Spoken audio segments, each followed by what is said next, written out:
اعوذ باللہ من الشیطان الرجیم، بسم اللہ الرحمن الرحیم۔ ناظرین، جب امام حسین علیہ السلام کے تمام اصحاب، عزیز و اقارب درجہ شہادت پر فائز ہو گئے اور میدان کرب و بلا میں امام حسین علیہ السلام کی ذات تنہا رہ گئی اور کوئی بھی یاور، ناصر و مددگار باقی نہ رہا، اس وقت امام برحق نے استغاثہ بلند کیا۔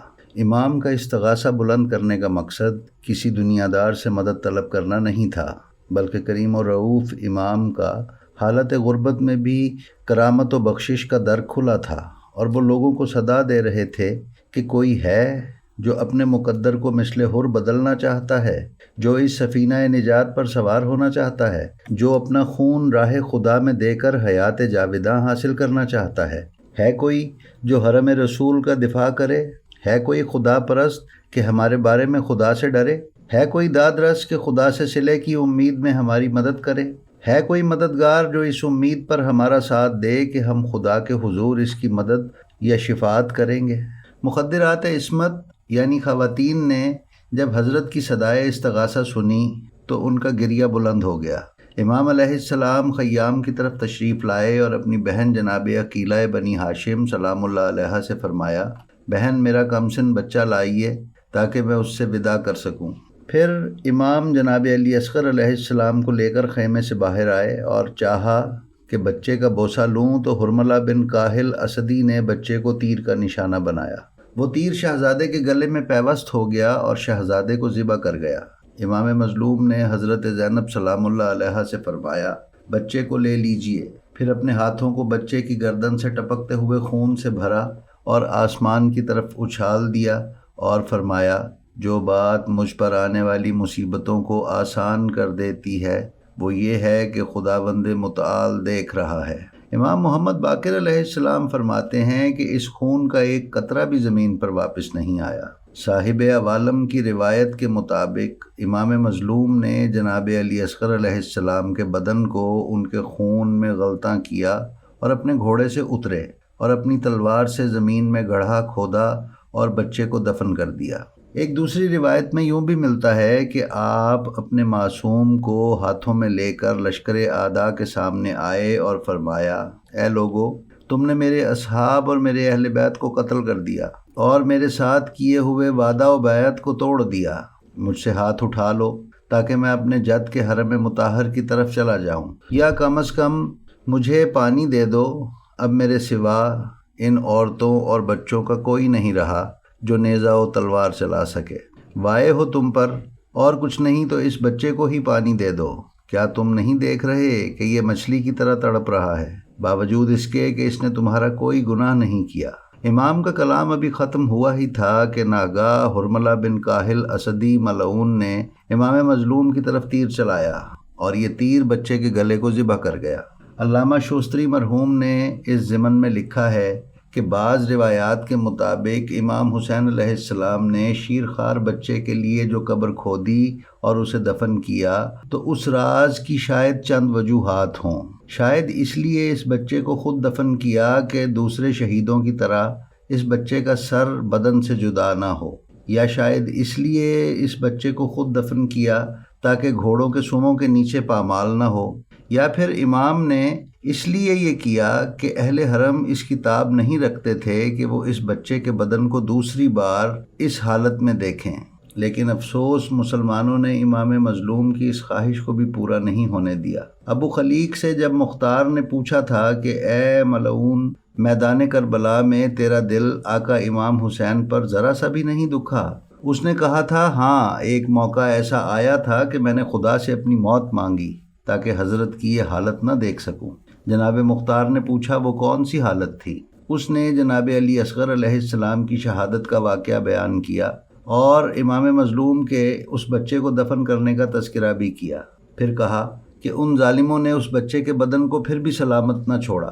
11 محرم کو جب تمام شہداء کے سر فخر و مباحات کے اظہار کے لیے نیزوں پر بلند کیے گئے اور انعام کے حصول کے لیے ابن زیاد کے پاس لائے گئے تو ابو ایوب غنوی جو بیلداروں کا سرکردہ تھا، اس کو شہداء میں سے ایک سر نہ ملا، تو اس نے بیلداروں کو حکم دیا کہ زمین کربلا کو کھودو اور اس بچے کی لاش تلاش کرو۔ جب لاش جناب علی اصغر علیہ السلام برآمد ہوئی تو ان ظالموں نے سر کو کاٹا اور نیزے پر اٹھا کر کوفہ لے آئے۔ اس عظیم قربانی کے بعد اب امام حسین علیہ السلام اپنی قربانی پیش کرنے کے لیے میدان کارزار میں آ پہنچے۔ لشکر یزید کا ایک بہت بڑا حصہ اصحاب باوفا اور بہادران بنی ہاشم کے ہاتھوں واصل جہنم ہو چکا تھا۔ امام حسین جب میدان میں پہنچے تو دشمنوں کے لشکر میں لاکھوں سوار و پیادے باقی تھے، یعنی صرف ایک پیاسے کو لاکھوں دشمنوں سے لڑنا تھا۔ آپ سے لڑنے کے لیے فوج شام کا ایک ایک شخص آنے لگا اور آپ اسے فنا کے گھاٹ اتارنے لگے۔ سب سے پہلے جو شخص مقابلے کے لیے نکلا وہ سمیم ابن کہتبہ تھا۔ آپ نے اس پر برق خاطف کی طرح حملہ کیا، یعنی اس طرح حملہ کیا جیسے بجلی کونتی ہے، اور اسے تباہ و برباد کر ڈالا۔ یہ سلسلہ جنگ تھوڑی دیر جاری رہا اور قلیل مدت میں ہی کشتوں کے پشتے لگ گئے اور مقتولین کی تعداد حد شمار سے باہر ہو گئی۔ یہ دیکھ کر عمرو سعد نے لشکر والوں کو پکار کر کہا، کیا دیکھتے ہو، سب مل کر یکبارگی حملہ کر دو۔ یہ علی کا شعر ہے، اس سے انفرادی مقابلے میں کامیابی قطعاً ناممکن ہے۔ عمرو سعد کی اس آواز نے لشکر کے حوصلے بلند کر دیے اور سب نے مل کر یکبارگی حملے کا فیصلہ کیا۔ آپ نے لشکر کے میمنہ اور میسرہ کو تباہ کر دیا۔ آپ کے پہلے حملے میں 1950 دشمن قتل ہوئے اور میدان خالی ہو گیا۔ ابھی آپ سکون نہ لینے پائے تھے کہ دشمنوں نے پھر حملہ کر دیا۔ اس تعداد میں 4000 کمانڈر تھے۔ اب صورت یہ ہوئی کہ سوار، پیادے اور کمانڈروں نے ہم آہنگ اور ہم عمل ہو کر مسلسل اور متواتر حملے شروع کر دیے۔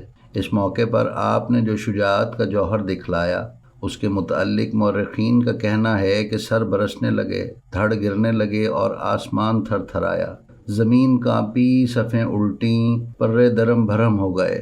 کبھی میسرہ کو الٹتے، کبھی میمنہ کو توڑتے، کبھی قلب لشکر میں در آتے، کبھی جناح لشکر پر حملہ فرماتے۔ شامی کٹ رہے تھے، کوفی گر رہے تھے، لاشوں کے ڈھیر لگ رہے تھے۔ آپ حملہ کرتے ہوئے فوجوں کو بھگاتے ہوئے نہر کی طرف پہنچ جاتے۔ بھائی کی لاش ترائی میں پڑی نظر آئی تو آپ نے پکار کر فرمایا، اے عباس، تم نے یہ حملے نہ دیکھے، یہ صف آرائی نہ دیکھی، افسوس کہ تم نے میری تنہائی نہ دیکھی۔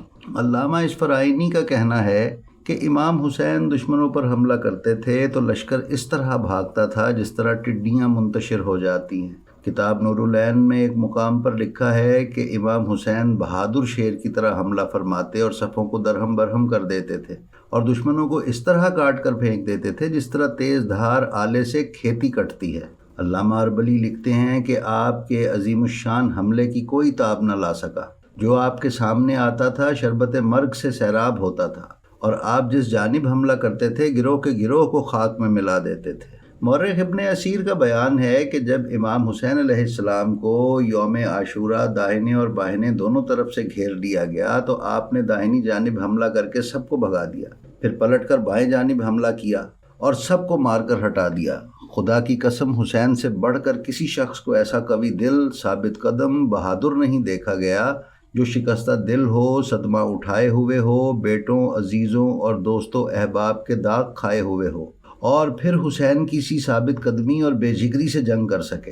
بخدا دشمنوں کی فوج کے سوار اور پیادے حسین کے سامنے اس طرح بھاگتے تھے جس طرح بھیڑ بکریوں کے گلے شیر کے سامنے سے بھاگتے ہیں۔ حسین جنگ کر رہے تھے اور اسی وقت خز کا جبہ پہنے ہوئے تھے، سر پر امامہ باندھا ہوا تھا اور وسمہ کا خضاب لگائے ہوئے تھے۔ حسین نے گھوڑے سے گر کر بھی اسی طرح جنگ فرمائی جس طرح جنگجو بہادر اور سوار جنگ کرتے ہیں۔ تیروں کا مقابلہ کرتے تھے، حملوں کو روکتے تھے اور سواروں کے پیروں پر حملے کرتے تھے اور کہتے تھے، اے ظالموں، میرے قتل پر تم نے ایکا کر لیا ہے۔ خدا کی قسم، میرے قتل سے ایسا گناہ کر رہے ہو جس کے بعد کسی کے قتل سے بھی اتنے گناہ گار نہ ہوگے۔ تم مجھے ذلیل کر رہے ہو اور خدا مجھے عزت دے رہا ہے۔ اور سنو، وہ دن دور نہیں کہ میرا خدا تم سے اچانک میرا بدلہ لے گا، تمہیں تباہ کر دے گا، تمہارا خون بہائے گا، تمہیں سخت عذاب میں مبتلا کرے گا۔ مسٹر کارکرن امام حسین کی بہادری کا ذکر کرتے ہوئے واقعہ کربلا کے حوالے سے لکھتے ہیں، دنیا میں رستم کا نام بہادری میں مشہور ہے، لیکن کئی شخص ایسے گزرے ہیں کہ ان کے سامنے رستم کا نام لیے جانے کے بھی قابل نہیں۔ چنانچہ اول درجے میں حسین بن علی ہے، کیونکہ میدان کربلا کی گرم ریت پر اور گرسنگی میں جس شخص نے ایسا کام کیا ہو کہ اس کے سامنے رستم کا نام وہی شخص لیتا ہے جو تاریخ سے واقف نہیں ہے۔ کسی کے قلم کو قدرت ہے کہ امام حسین کا حال لکھے، اور کس زبان میں طاقت ہے کہ ان 72 بزرگواروں کی ثبات قدمی اور تحور و شجاعت اور ہزاروں خونخوار سواروں کے جواب دینے اور ایک ایک کے ہلاک ہو جانے کے باب میں ایسی مدح کرے جیسی ہونی چاہیے۔ کس کے بس کی بات ہے جو ان پر واقع ہونے والے حالات کا تصور کر سکے؟ آپ لشکر میں گھر جانے کے بعد سے شہادت تک کے حالات اور عجیب و غریب قسم کی بہادری کو پیش کرتے ہیں۔ یہ سچ ہے کہ ایک کی دوا دو مشہور ہے، اور مبالغہ کی یہی حد ہے کہ جب کسی کے حال میں یہ کہا جاتا ہے کہ تمہیں چاروں طرف سے گھیر لیا گیا، لیکن حسین اور 72 تن کو 8 قسم کے دشمنوں نے تنگ کیا تھا۔ 4 طرف سے یزیدی فوج جو آندھی کی طرح تیر برسا رہی تھی، 5واں دشمن عرب کی دھوپ، 6واں دشمن گرم ریت جو تلوار کے ذرات کی مانند لو دے رہی تھی، 7واں اور 8واں دشمن بھوک اور پیاس جو دغاباز ہمراہی کے مانند جان لیوا حرکتیں کر رہے تھے۔ بس جنہوں نے ایسے مارکے میں ہزاروں کافروں کا مقابلہ کیا ہو، ان پر بہادری کا خاتمہ ہو چکا۔ ایسے لوگوں سے بہادری میں کوئی فوقیت نہیں رکھتا۔ آپ پر مسلسل وار ہو رہے تھے کہ ناگاہ ایک پتھر پیشانی اقدس پر لگا۔ اس کے فوراً بعد ابو الحتوف جوفی نے جبین مبارک پر تیر مارا۔ آپ نے اسے نکال کر پھینک دیا، اور خون پہنچنے کے لیے آپ اپنا دامن اٹھانا ہی چاہتے تھے کہ سینہ اقدس پر ایک تیر سہ شعبہ پیوست ہو گیا جو زہر میں بجھا ہوا تھا۔ اس کے بعد صالح ابن وہب نے آپ کے پہلو پر اپنی پوری طاقت سے ایک نیزہ مارا، جس کی تاب نہ لا کر آپ زمین گرم پر داہنے رخسار کے بل تشریف لے آئے۔ زمین پر گرنے کے بعد آپ پھر کھڑے ہوئے۔ ورا ابن شریک نے آپ کے داہنے شانے پر تلوار لگائی اور دوسرے نے داہنی طرف وار کیا۔ پھر آپ زمین پر تشریف لائے۔ اتنے میں سنان بن انس نے آپ کی ہنسلی پر نیزہ مارا اور اس کو کھینچ کر دوسری دفعہ سینہ اقدس پر لگایا۔ پھر اس نے ایک تیر حضرت کے گلوئے مبارک یعنی گلے پر مارا۔ ان پہم ضربات سے حضرت کمال بے چینی میں اٹھ بیٹھے، اور آپ نے تیر کو اپنے ہاتھوں سے کھینچا اور خون ریش مبارک پر ملا۔ اس کے بعد مالک بن نصر کندی لعین نے آپ کے سر پر تلوار لگائی، اور درا ابن شریک نے شانے پر تلوار کا وار کیا۔ حسین بن نمیر نے دہن اقدس پر تیر مارا۔ ابو ایوب غنوہ نے حلق پر حملہ کیا۔ نصر بن ہرشا نے جسم پر تیر لگائے۔ صالح ابن وہب نے سینہ مبارک پر نیزہ مارا۔ یہ دیکھ کر عمر سعد نے آواز دی، اب کیا دیر ہے، ان کا سر کاٹ لو۔ سر کاٹنے کے لیے شبس بن ربعی یا شیس ابن ربی آگے بڑھا۔ امام حسین نے اس کے چہرے پر نظر کی۔ اس نے امام حسین کی آنکھوں میں رسول اللہ کی تصویر دیکھی اور کانپ اٹھا۔ پھر سنان ابن انس آگے بڑھا، اس کے جسم میں بھی راشا پڑ گیا، وہ بھی سر مبارک نہ کاٹ سکا۔ یہ دیکھ کر شمر ملعون نے کہا، یہ کام صرف مجھی سے ہوگا، اور وہ خنجر لیے ہوئے امام حسین کے قریب آ کر سینہ مبارک پر سوار ہو گیا۔ آپ نے پوچھا، تو کون ہے؟ اس نے کہا، میں شمر ہوں۔ فرمایا، تو مجھے نہیں پہچانتا؟ اس نے کہا، اچھی طرح جانتا ہوں، تم علی و فاطمہ کے بیٹے اور محمد کے نواسے ہو۔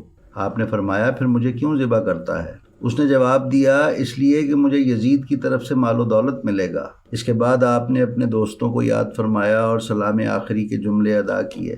جب آپ اس شکی القلب کی طرف سے مایوس ہو گئے تو فرمانے لگے، اے شمر، مجھے اجازت دے کہ میں اپنے خالق کی آخری نماز عصر ادا کر لوں۔ اس نے اجازت دی۔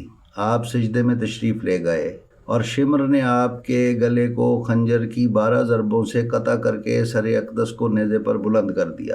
انا للہ و انا الیہ راجعون۔ جناب زینب خیمے سے نکل پڑیں۔ زمین کانپنے لگی، عالم میں تاریکی چھا گئی، لوگوں کے بدن میں کپ کپی پڑ گئی، آسمان خون کے آنسو رونے لگا۔ اس کے بعد عمر سعد نے خولی بن یزید اور حمید بن مسلم کے ہاتھوں سر مبارک کربلا سے کوفہ ابن زیاد کے پاس بھیجا۔ امام حسین علیہ السلام کا سر مبارک آپ کے بدن سے علیحدہ کرنے کے بعد آپ کا لباس لوٹا گیا۔ اخنس بن مرتد امامہ لے گیا۔ اسحاق بن حشوہ قمیص اور پیراہن لے گیا۔ اسود بن خالد نے نالین لے لی۔ عبداللہ بن اسید کلہ لے گیا۔ بجدل بن سلیم انگشتری لے گیا۔ قیس بن اشس نے پٹکا لے لیا۔ عمر ابن سعد نے زرہ لے لی۔ جمی بن خلق ازدی تلوار لے گیا۔ ایک کمر بند کے لیے جمال ملعون نے امام کا ہاتھ کاٹ دیا۔ ایک انگوٹھی کے لیے بجدل کلبی نے انگلی کاٹ ڈالی۔ اس کے بعد دیگر شہداء کے سر کاٹے گئے اور لاشوں پر گھوڑے دوڑائے گئے۔ عمر سعد نے لشکریوں کو حکم دیا، 10 افراد گھوڑے دوڑانے کے اس جرم خدائی کے لیے تیار ہو گئے، جن کے نام یہ ہیں: اسحاق بن ہویا، اطنس بن مرصد، حکیم بن طفیل، عمر بن سبی، رجا بن منقذ، سالم بن خسیمہ، صالح بن وہب، واعظ بن طاغم، حانی مثبت، اسید بن مالک۔ تواریخ میں ہے کہ امام حسین کی لاش کو اس طرح گھوڑوں کی ٹاپوں سے پامال کیا گیا کہ آپ کا سینہ اور آپ کی پشت ٹکڑے ٹکڑے ہو گئی۔ علامہ ابن حجر مکی لکھتے ہیں کہ حضرت امام حسین علیہ السلام کی شہادت کے فوراً بعد وہ مٹی جو رسول خدا مدینہ میں جناب ام سلمہ کو دے کر گئے تھے خون ہو گئی، اور رسول خدا بی بی ام سلمہ سلام اللہ علیہا کے خواب میں مدینہ پہنچے۔ ان کی یہ حالت تھی کہ وہ بال بکھرائے ہوئے خاک سر پر ڈالے ہوئے تھے۔ بی بی ام سلمہ سلام اللہ علیہا نے پوچھا، یا رسول اللہ آپ کا یہ حال کیسا ہے؟ تو رسول اللہ نے فرمایا، میں ابھی ابھی حسین کی قتل گاہ میں تھا اور اپنی آنکھوں سے اسے ذبح ہوتے ہوئے دیکھا ہے۔ امام حسین علیہ السلام کی شہادت کے بعد یہ وحشی جانور خیام حسینی میں گھس آئے اور بے تحاشا لوٹ مار کا بازار گرم کر دیا۔ خیام میں سے جو کچھ ملا اسے لوٹ لیا، بلکہ پردہ دار خواتین عصمت کے سروں سے چادریں، کانوں سے گوشوارے اور پاؤں سے خلخال تک اتار لیے گئے۔ جناب زینب سلام اللہ علیہا کی جگر خراش روایت میں وہ یہ بیان کرتی ہیں کہ جب عمر سعد نے ہمارے خیام کے لوٹنے کا حکم دیا تو اس وقت میں در خیمہ پر کھڑی تھی۔ ایک ازرق چشم یعنی نیلی آنکھوں والا ظالم خیمے میں گھس آیا، جو کچھ مال و اسباب ملا اس نے لوٹ لیا۔ پھر امام زین العابدین علیہ السلام کی طرف بڑھا، جو چمڑے کے ایک بستر پر لاچاری و بیماری کی حالت میں پڑے تھے۔ اس نے امام کو زمین پر گرا دیا اور وہ چمڑا جس پر وہ لیٹے تھے وہ ان کے نیچے سے کھینچ لیا۔ اس کے بعد وہ میری جانب بڑھا اور کانوں سے گوشوارے کھینچنے لگا۔ وہ ظالم ظلم و ستم بھی کرتا جاتا اور اس کے ساتھ ساتھ روتا بھی جاتا تھا۔ میں نے اس سے رونے کی وجہ دریافت کی۔ اس نے کہا، آپ اہل بیت ہیں اور آپ کی مظلومیت و بے کسی مجھے رلاتی ہے جس میں آپ گرفتار ہیں۔ بی بی کہتی ہیں، میں نے اسے کہا، اے ظالم، اگر تجھے ہم سے اس قدر ہمدردی ہے تو پھر ہمیں لوٹتا کیوں ہے؟ اس نے کہا، اس اندیشے سے کہ اگر میں نہیں لوٹوں گا تو کوئی اور لوٹ لے گا۔ بی بی نے غصے کے عالم میں آ کر فرمایا، خدا تیرے ہاتھ اور پاؤں قطع کرے اور آخرت کی آگ سے پہلے تجھے دنیا کی آگ میں جلائے۔ ثانیہ زہرا سلام اللہ علیہا کی اس بد دعا کا اثر جناب مختار کے ہاتھوں ہوا۔ انہوں نے اس کے ہاتھ اور پاؤں قلم کرنے کے بعد زندہ نظر آتش کر دیا تھا۔ ایسے ہی ایک خسیس الطبع اور شکی القلب کا واقعہ جناب فاطمہ بنت حسین سلام اللہ علیہا بیان کرتی ہیں۔ وہ فرماتی ہیں کہ جب غارت گر ہمارے خیمے میں گھس آئے تو ایک ظالم میرے پاؤں سے خلخال اتارنے لگا اور اس کے ساتھ ساتھ روتا جاتا تھا۔ میں نے پوچھا، اے دشمن خدا، تو کیوں روتا ہے؟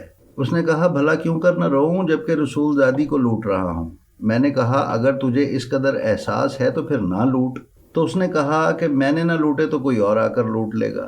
بی بی کہتی ہیں کہ پس خیام میں جو کچھ تھا وہ سب لوٹ کر لے گئے، حتیٰ کہ ہمارے سروں سے چادریں بھی اتار لی گئیں۔ بہار اور دیگر کتب معتبرہ میں انہی جناب فاطمہ صغریٰ سلام اللہ علیہا سے ان کی مظلومیت کی داستان قدر تفصیل کے ساتھ مرقوم ہے۔ آپ بیان کرتی ہیں کہ میں در خیمہ پر کھڑی اپنے بابا اور ان کے اصحاب و اعوان کی لاشوں کو دیکھ رہی تھی، جو قربان گاہ میں بے گور و کفن پڑی تھی، اور اپنے انجام قید یا قتل کے بارے میں سوچ رہی تھی کہ ایک ظالم گھوڑ سوار خیمے میں گھس آیا، جس کے ہاتھ میں ایک نیزہ تھا، جو اس نے نیزے کی انی سے بیبیوں کو اذیت پہنچا کر ان کی چادریں اور زیور اتار لیا۔ بیبیاں داد و فریاد کر رہی تھیں۔ اسی اثناء میں وہ سفاک یکا یک میری طرف بڑھا۔ میں یہ سمجھ کر دوڑی کہ شاید اس طرح میں اس کے چنگل سے بچ جاؤں، مگر اس ظالم نے میرا تعاقب کیا اور اچانک میرے دونوں کندھوں کے درمیان نیزہ مارا، جس سے میں منہ کے بل گر گئی۔ پھر اس نے میرے سر سے چادر اور کانوں سے گوشوارے اتار لیے۔ میرے کانوں سے خون بہنے لگا اور میں شدت غم و دہشت سے بے ہوش ہو گئی۔ کچھ دیر کے بعد افاقہ ہوا تو دیکھا کہ پھوپھی اماں میرے پاس بیٹھی رو رہی ہیں اور فرما رہی ہیں کہ اٹھو، چل کر دیکھیں کہ دوسری مستورات اور تمہارے بیمار بھائی پر کیا گزری۔ میں نے کہا، پھوپھی اماں، کیا کپڑے کا کوئی ٹکڑا نہیں ہے جس سے میں اپنے سر کو ڈھانپ سکوں؟ تو پھوپھی نے فرمایا، تیری پھوپھی بھی تیری مانند ہے، جب میں نے نظر اوپر اٹھائی تو دیکھا کہ پھوپھی اماں کا سر ننگا ہے اور مار کی وجہ سے پشت مبارک سیاہ ہو چکی ہے۔ واپس خیمے میں پہنچی تو دیکھا کہ سب مال و اسباب لٹ چکا ہے اور بیمار امام منہ کے بل زمین پر پڑے ہیں، جو کثرت بھوک و پیاس اور شدت بیماری کی وجہ سے حرکت نہیں کر سکتے تھے۔ ہم ان کی اس حالت پر رونے لگیں اور وہ ہماری حالت پر رونے لگے۔ خاندان نبوت کے انہی مصائب و شدائد سے متاثر ہو کر بکر بن وائل کے خاندان کی ایک عورت، جو اپنے شوہر کے ساتھ پسر سعد کے لشکر میں تلوار ہاتھ میں لے کر نعرہ بلند کرتی ہوئی خیام اہل بیت علیہ السلام کے دروازے پر آ کھڑی ہوئی اور بلند آواز سے کہا، اے آل بکر و وائل، تم موجود ہو اور بنات رسول اللہ صلی اللہ علیہ وآلہ وسلم کو لوٹا جا رہا ہے۔ خدا کے سوا کسی کا حکم قابل قبول نہیں۔ اے لوگو، آؤ خاندان رسول کا بدلہ لو۔ یہ کیفیت دیکھ کر اس کا شوہر آیا اور اسے اپنی قیام گاہ کی طرف لے کر چلا گیا۔ یہ خونخوار درندے لوٹ مار کرتے ہوئے اس مقام پر پہنچ گئے جہاں امام بیمار بستر بیماری پر پڑے ہوئے تھے۔ اب یہ باہم اختلاف کرنے لگے۔